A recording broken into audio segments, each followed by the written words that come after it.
3장 16절부터 21절까지 우리 교독합시다.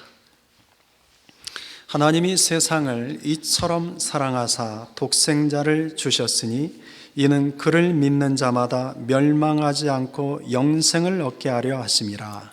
하나님이 그 아들을 세상에 보내신 것은 세상을 심판하려 하심이 아니요 그로 말미암아 세상이 구원을 받게 하려 하심이라.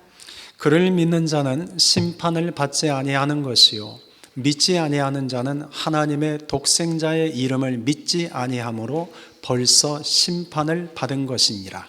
그 정죄는 이것이니 곧 빛이 세상에 왔으되 사람들이 자기 행위가 악함으로 빛보다 어두움을 더 사랑한 것이니라. 악을 행하는 자마다 빛을 미워하여 빛으로 오지 아니하나니 이는 그 행위가 드러날까 함이요 진리를 따르는 자는 빛으로 오나니 이는 그 행위가 하나님 안에서 행한 것임을 나타내려 함이라 하시니라. 아멘. 요한복음 3장 16절은 우리 기독교인들에게는 가장 유명한 성경 구절입니다. 하나님이 세상을 이처럼 사랑하사 독생자를 주셨으니 이는 그를 믿는 자마다 멸망하지 않고 영생을 얻게 하려 하심이니라. 이 짧은 말씀은 작은 복음 또는 복음서 안에 있는 복음이라고 불립니다. 요한복음 3장 16절 말씀에는 우리 기독교의 핵심되는 4가지 질문에 대한 답이 그대로 담겨 있습니다. 기독교에서 가장 중요한 핵심되는 4가지 질문은 첫째는 하나님은 누구신가? 그리고 예수님은 누구신가? 인간은 어떤 존재인가? 구원은 어떻게 얻을 수 있는가? 이 4가지 질문에 대한 답을 명확하게 제시하고 있는 것이 요한복음 3장 16절입니다. 하나님이 세상을 이처럼 사랑하사 하나님은 누구신가에 대한 답입니다. 독생자를 주셨으니 예수님은 누구신가에 대한 답입니다. 멸망하지 않고 인간은 어떤 존재인가에 대한 답입니다. 그를 믿는 자마다 영생을 얻게 하려 하심이라. 영생은 영원한 생명은 어떻게 얻을 수 있는가에 대한 답이 되는 말씀입니다.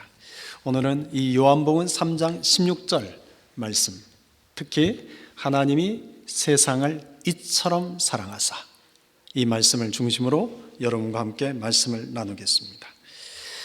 하나님이 세상을 이처럼 사랑하사 이 말씀에는 하나님은 누구신가에 대해서 명확하게 2가지를 말씀합니다. 첫째, 하나님은 사랑이시다라고 말씀합니다.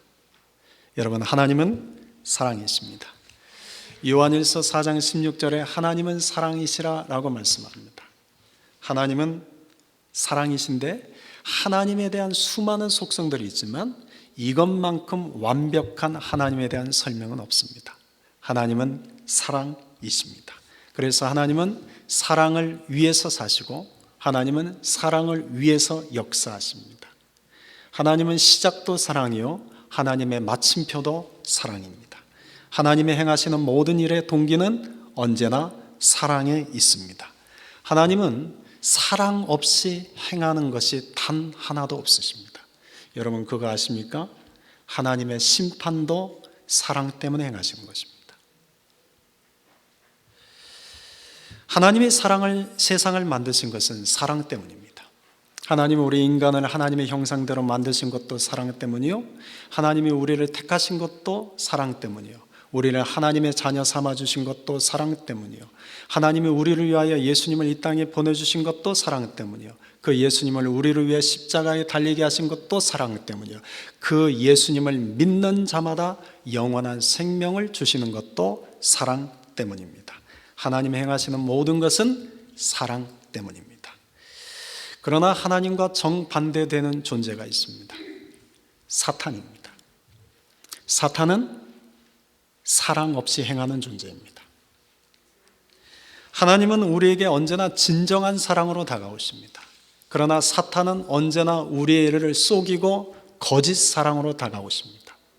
하나님이 우리에게 사랑으로 다가오실 때는 우리에게 복을 주시고 우리에게 영원한 생명을 주시기 위해서입니다.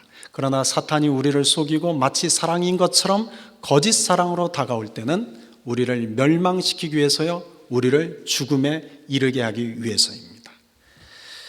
오늘 본문에서 말씀하신 또 하나, 하나님은 어떤 분이신가? 하나님은 사랑이시다 뿐만 아니라 그 하나님이 우리를 사랑하신다라고 말씀하십니다. 하나님이 세상을 이처럼 사랑하사입니다. 여러분은 우리를 향한 하나님의 마음, 우리를 향한 하나님의 뜻, 우리를 향한 하나님의 의지는 이 한마디에 다 담겨 있습니다. 하나님이 세상을 이처럼 사랑하사입니다.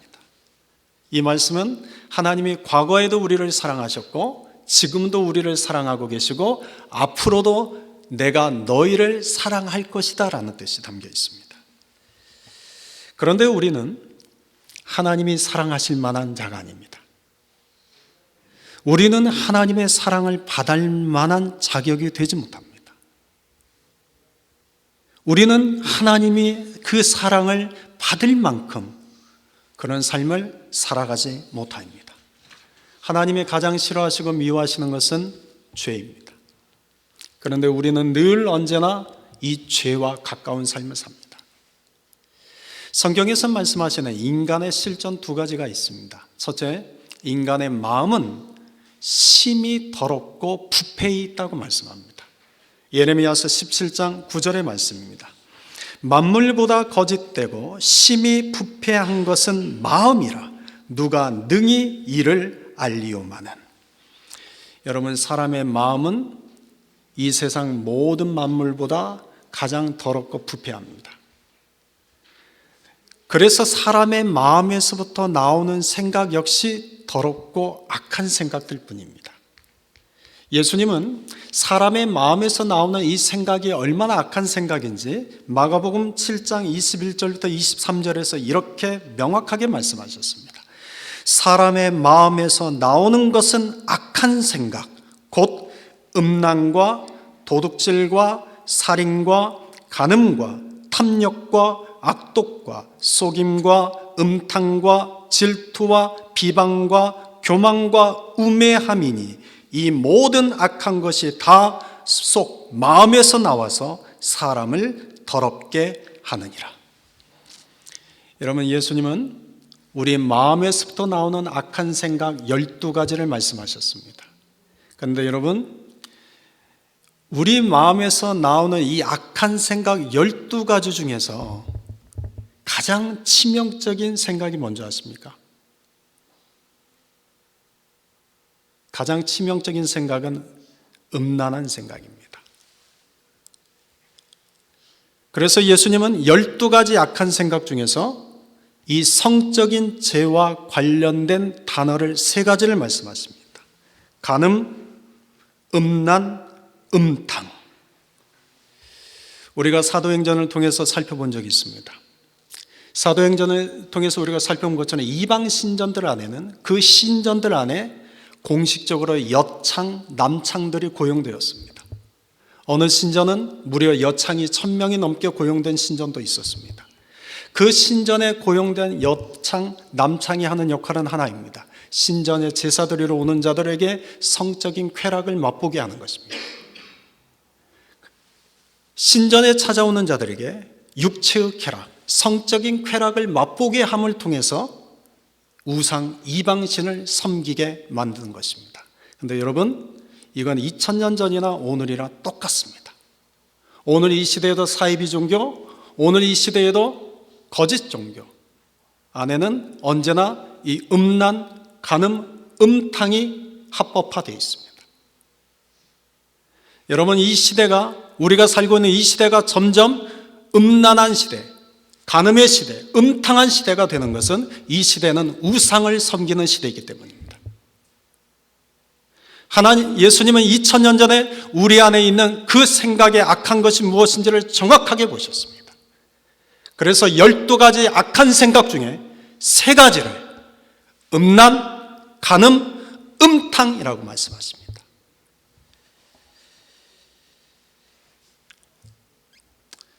성경이 말씀하시는 인간의 실존 두 가지는, 두 번째는 우리는 늘 악한 생각을 하기 때문에 우리는 죄를 질 수밖에 없습니다.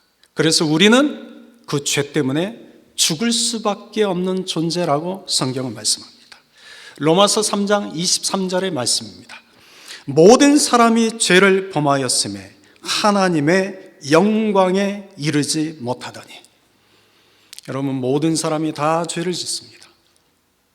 이 모든 사람 안에 예외가 되는 사람은 단 한 사람도 없습니다. 지구상에 태어난 사람 중에 딱 한 분밖에 없습니다. 예수님입니다. 예수님 외에는 모든 사람이 이 죄에서 자유한 사람 하나도 없습니다. 모두가 다 죄를 짓습니다. 그 죄의 결과로 하나님의 영광에 이르지 못합니다. 그런데 하나님의 영광에 이르지 못한다는 이 표현은 굉장히 완곡한 표현입니다. 이걸 굉장히 직설적으로 표현하면 그렇기 때문에 너희는 죽는다. 그렇기 때문에 너희는 멸망당한다라는 뜻입니다. 죄의 삭은 사망이기 때문에 그렇습니다.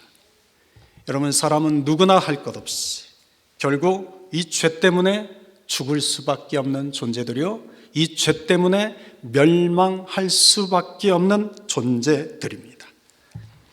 여러분, 이처럼 우리 인간을 깊이 들여다보면 우리 중에 하나님으로부터 사랑받을 만한 자는 없습니다. 우리 중에 하나님으로부터 사랑받을 만한 자격이 되는 사람 아무도 없습니다. 그런데 하나님이 이렇게 말씀하십니다. 하나님이 세상을 이처럼 사랑하사. 사랑받을 만한 자격이 되지 못한데도 하나님이 우리를 사랑하시기로 결정하셨다는 겁니다. 우리는 하나님의 사랑을 받을 자격이 안 됨에도 불구하고 하나님이 그럼에도 불구하고 우리를 사랑하시기로 결정하신 것입니다. 이것이 은혜입니다. 이것이 복음입니다.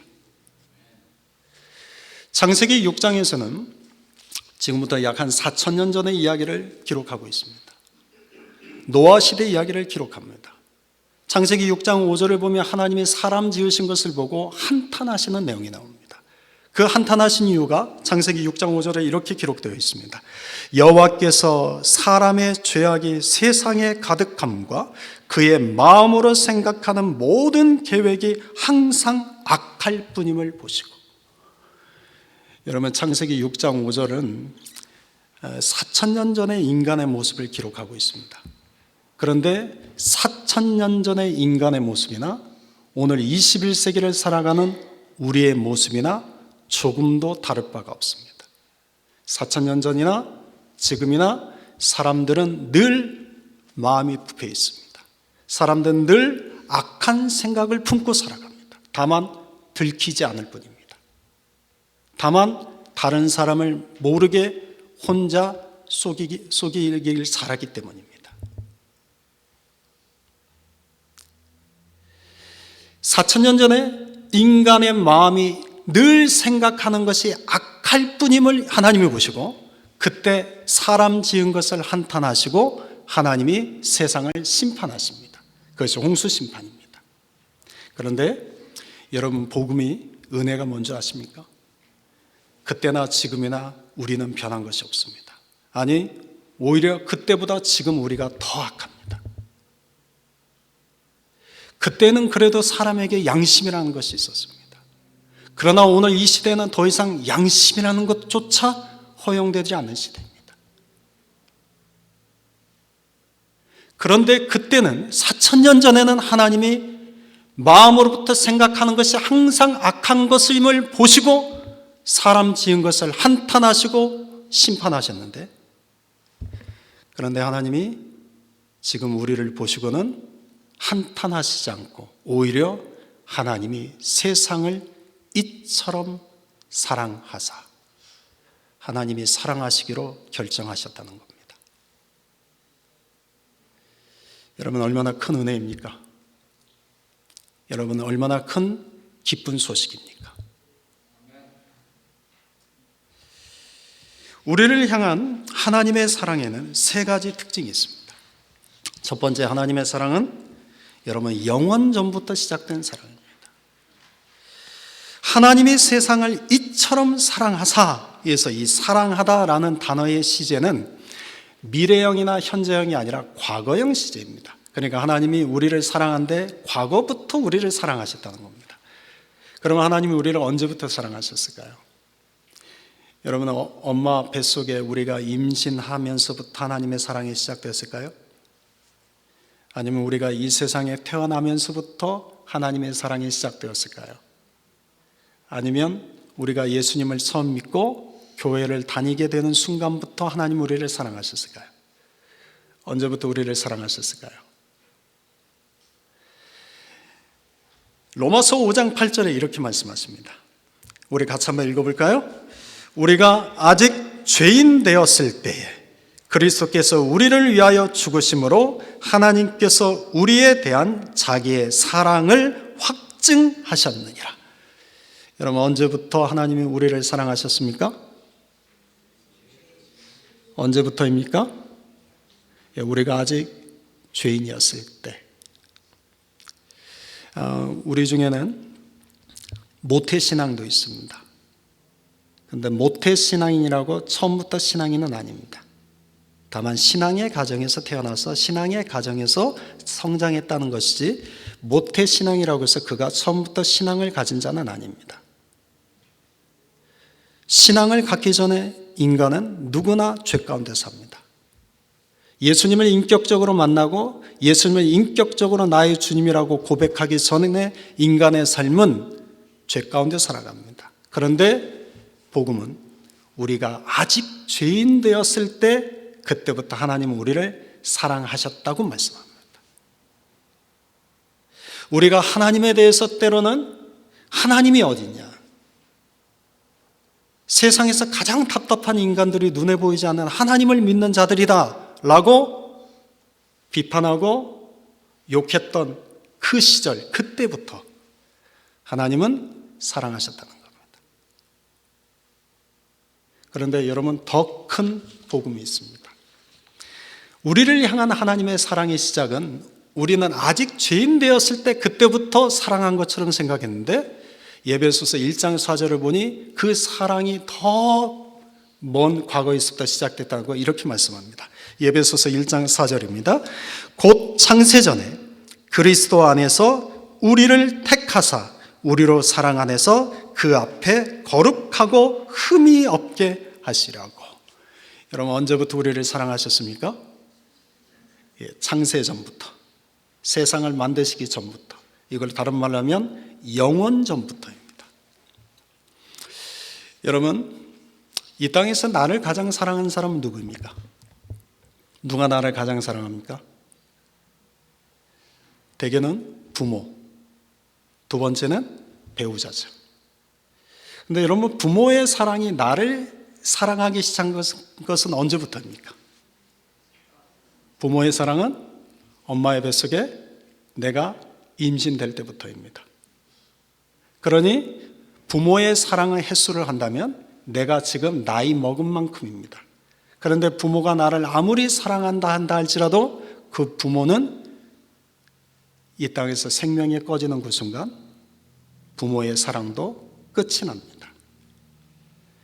여러분, 배우자가 나를 더 사랑하는 사람일 수 있습니다. 그런데 그 배우자가 나를 사랑한 것은 언제부터입니까? 나를 만나 사랑하게 되면서부터이죠. 그래서 결혼했습니다. 결혼했더니 더 사랑이 커지죠? 결혼했더니 더 사랑이 깊어지죠? 여기서 웃으시면 안 되는데, 여기서 아멘하고 나오셔야 되는데, 결혼했더니 사랑이 더 깊어집니다. 결혼했더니 사랑이 더 커집니다. 그런데 결혼 기간만큼만 사랑입니다. 언젠가는 그 사랑도 끝이 납니다. 그런데 여러분, 우리를 향한 하나님의 사랑은 영원 전부터 시작됩니다. 그러니 우리를 향한 하나님의 사랑은 영원 전부터 시작된 영원한 사랑입니다. 그러니 부모의 사랑이 아무리 크다 한들, 내 배우자의 사랑이 아무리 크다 한들 하나님의 사랑과는 비교할 수 없습니다. 여러분 중에 혹시 이런 분이 있습니까? 나는 사랑을 받지 못하고 자랐어. 나는 사랑해 준 자가 없었어. 이 시간 여러분에게 말씀드립니다. 여러분을 영원전부터 사랑하신 그분이 계십니다. 영원전부터 여러분을 지금까지 변함없이 사랑하고 계시는 그분이 계십니다. 이것이 하나님의 사랑입니다. 요한일서 4장 19절에 보면 그가 먼저 우리를 사랑하였다 말씀합니다. 우리가 먼저 하나님을 사랑한 것이 아닙니다. 하나님이 영원전부터 우리를 먼저 사랑하고 계십니다. 두 번째 하나님의 사랑은 끊을 수 없는 사랑입니다. 로마서 8장 35절에 보면 이렇게 질문을 하나를 하게 됩니다. 세 번역으로 제가 이 질문을 읽어드리겠습니다. 누가 우리를 그리스도의 사랑에서 끊을 수 있겠습니까? 환난입니까? 공고입니까? 핍박입니까? 굶주림입니까? 헐벗음입니까? 위협입니까? 또는 칼입니까? 우리를 향한 주님의 사랑을 무엇이 끊을 수 있습니까? 라고 묻습니다.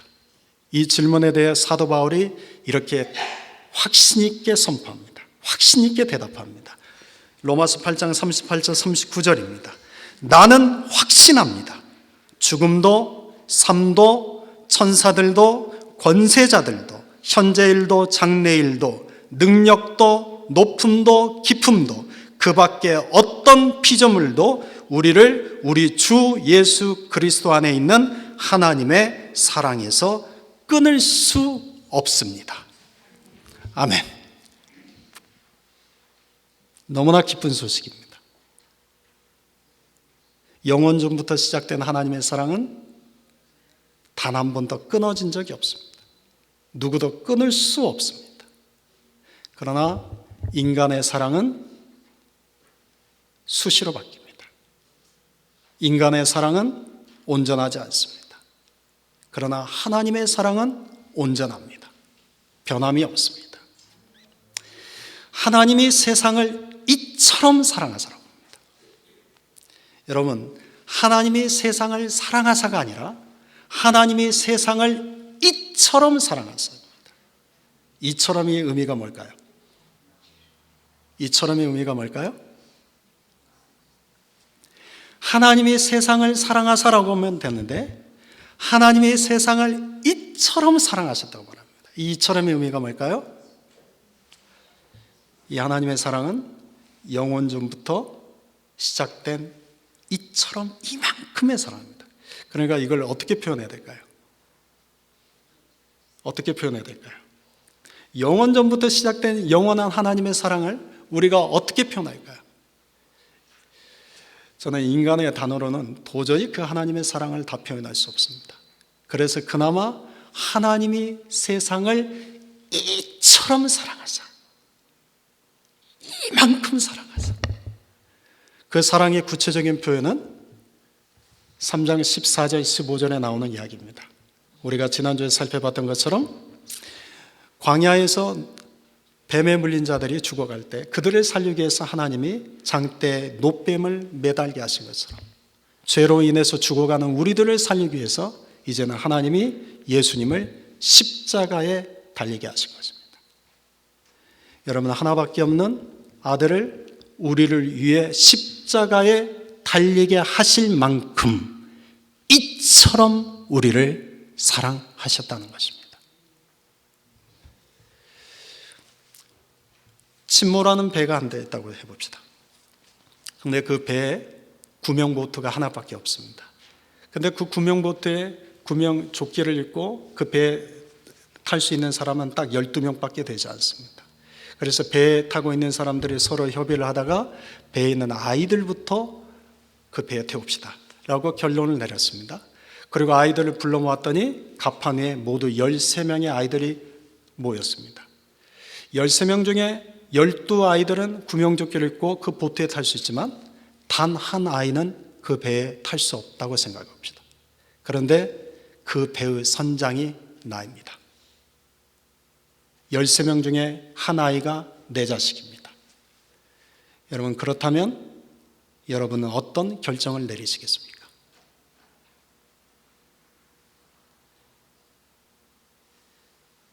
그런데 그 배후 선장이 모든 사람의 예상을 깨고 자기 아이는 침몰하는 배에 남겨두고 다른 아이 12아이들을 구명 보트에 태웠다고 합시다. 여러분, 이런 일이 일어날 수 있을까요? 우리 안에는 이런 일이 이루어질 수 있을까요?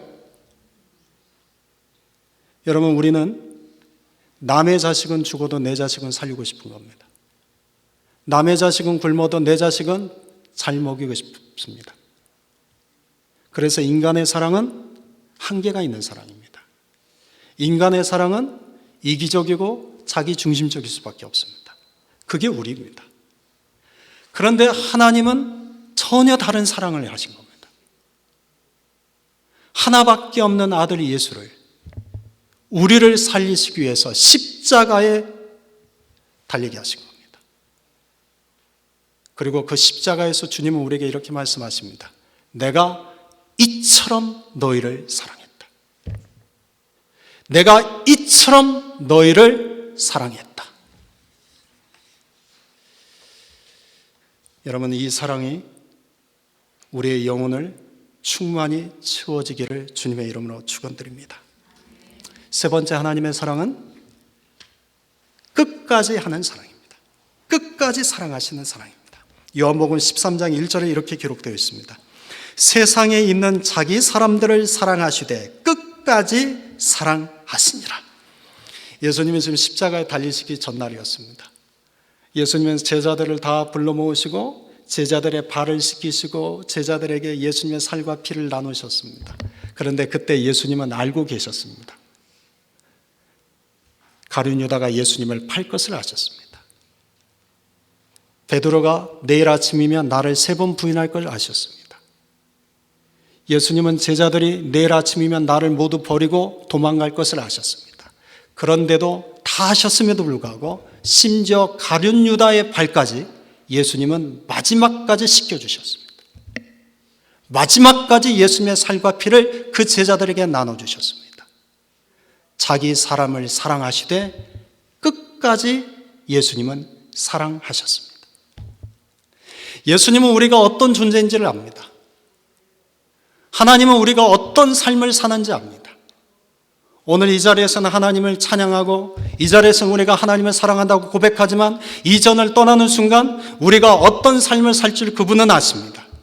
삶 속에서 하나님을 부인하며 살 것이요, 삶 속에서 예수님과는 상관없는 삶을 살 것이라는 걸 아십니다. 여전히 우리가 과거에 변함없이 악한 생각을 하며 죄악된 삶을 살 것을 아십니다. 그럼에도 불구하고 하나님은 우리를 사랑하시되 끝까지 사랑하십니다. 여기서 아멘 하셔야 되는데요.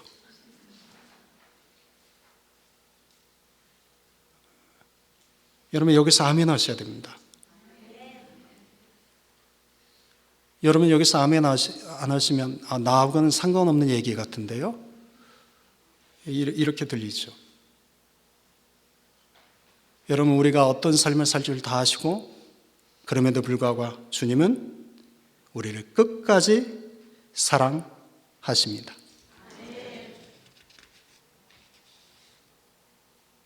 그런데 기억합시다. 주님이 끝까지 사랑한다는 것은 곧 구원을 의미하지는 않습니다.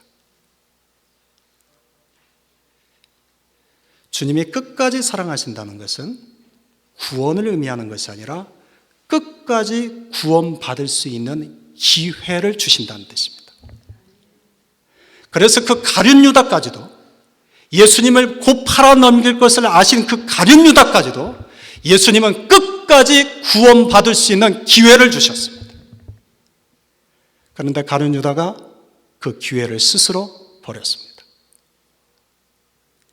여러분, 주님은 우리에게 끝까지 구원받을 수 있는 기회를 주십니다. 그것이 우리를 사랑하시는, 끝까지 사랑하시는 사랑입니다.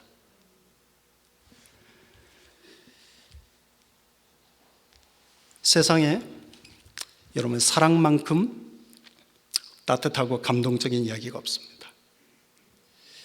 설교를 하더라도 사랑에 대한 설교를 할 때가 가장 분위기가 좋습니다. 왜냐하면 사랑에 대한 이야기만큼 우리를 따뜻하게 만들고 내 마음에 감동을 주는 이야기는 없습니다. 그런데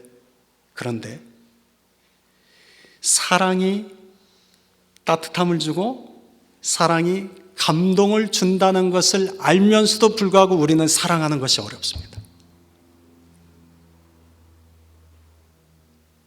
사랑에 대한 이야기를 들을 때는 마음이 따뜻하고 마음에 감동이 있는데 정작 우리는 그 사랑하는 것이 어렵습니다. 그래서 우리는 사랑받는 것은 원하지만 사랑하는 것은 싫어합니다.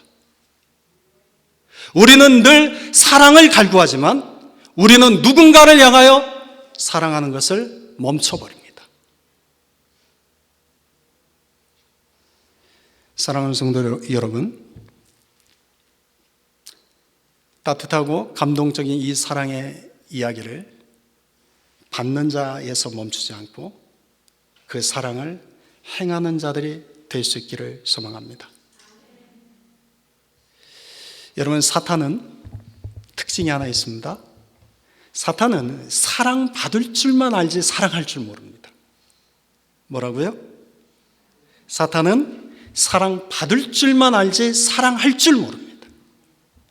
그러나 하나님은 사랑하실 줄도 알고 또한 사랑받으실 줄도 압니다. 여러분, 착각 안 하시면 좋겠어요. 흔히 자식들이 부모에 대해서 이런 착각을 합니다. 부모는 늘 나를 사랑하는 것이 당연한 거지. 그런데 부모도 자식으로부터 사랑받기를 원한다는 것을 모릅니다. 자녀 여러분, 여러분의 부모도 사랑받고 싶어 하십니다. 하나님은 우리를 늘 사랑하십니다. 그런데 여러분, 하나님 아버지도 우리의 사랑을 받고 싶어 하십니다. 그러나 사탄은 사랑받을 줄만 알지 사랑할 줄 모릅니다. 하나님은 사랑하실 줄도 아시고 사랑받으실 줄도 압니다. 여러분, 하나님을 사랑하십니까? 정말 사랑하십니까? 어떻게 사랑하십니까? 어떻게 사랑하십니까? 자, 하나님을 사랑하는 사람에게는 두 가지 특징이 있습니다. 첫째, 하나님을 사랑하는 자는 하나님의 말씀을 순종하게 됩니다.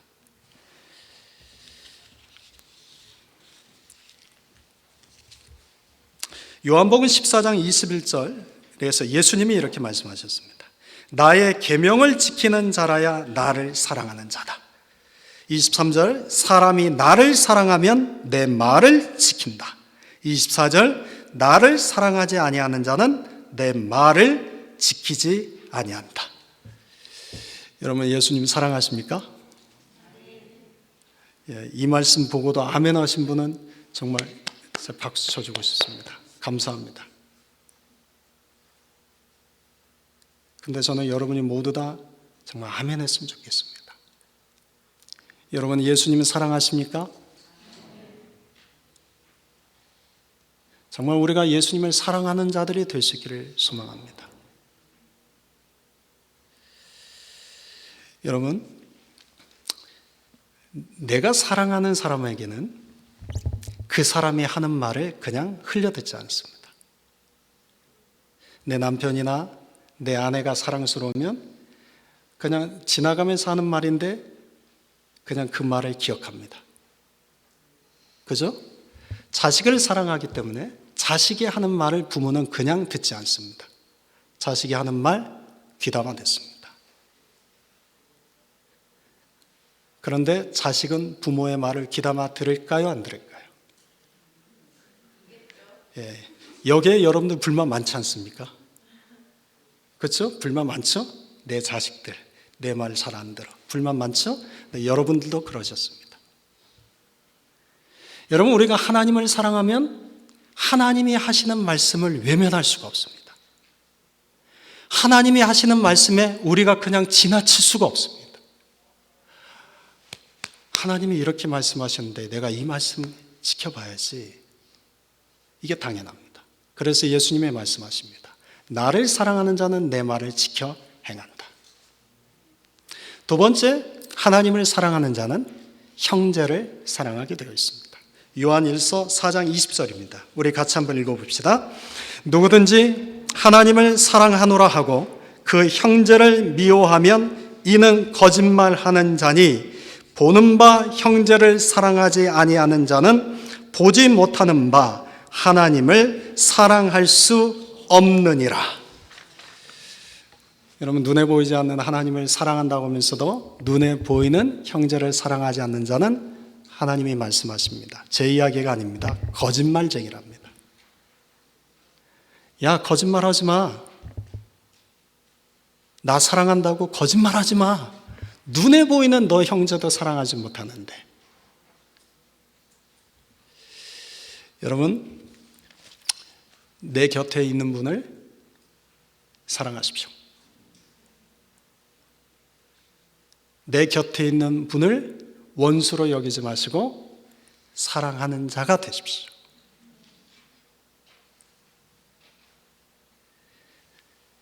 눈에 보이는 형제를 사랑한 자가 하나님을 사랑하는 자입니다. 근데 사람들이 속고 있습니다. 그냥 입으로 나는 하나님을 사랑합니다. 나는 정말 하나님을 사랑합니다. 라고 내가 입으로 말하기 때문에 내가 하나님을 사랑하고 있다고 스스로 속고 있습니다. 여러분, 속지 마십시오. 여러분, 스스로 속지 마십시오. 스스로 나를 속이지 마십시오. 여러분, 나는 하나님을 사랑하는 사람이야. 나는 하나님을 사랑하고 있어. 스스로 속이지 마십시오. 여러분들이 정말 하나님을 사랑하고 있다면, 우리가 정말 하나님을 사랑하는 자라면 하나님의 말씀을 그렇게 외면할 수가 없습니다. 우리가 하나님을 사랑한다면 눈에 보이는 형제를 그렇게 미워할 수가 없습니다. 속지 마십시오. 아니, 나를 속이지 마십시오. 하나님을 진정으로 사랑하는 자 됩시다. 그래서 하나님의 말씀을 지켜 행하려는 자가 됩시다. 눈에 보이는 형제를 사랑하려는 자가 됩시다. 주님은 오늘 우리에게 이 사랑을 원하십니다. 사랑받을 줄도 알고 사랑할 줄도 아는 그런 우리가 될 수 있기를 주님의 이름으로 축원드립니다. 아멘.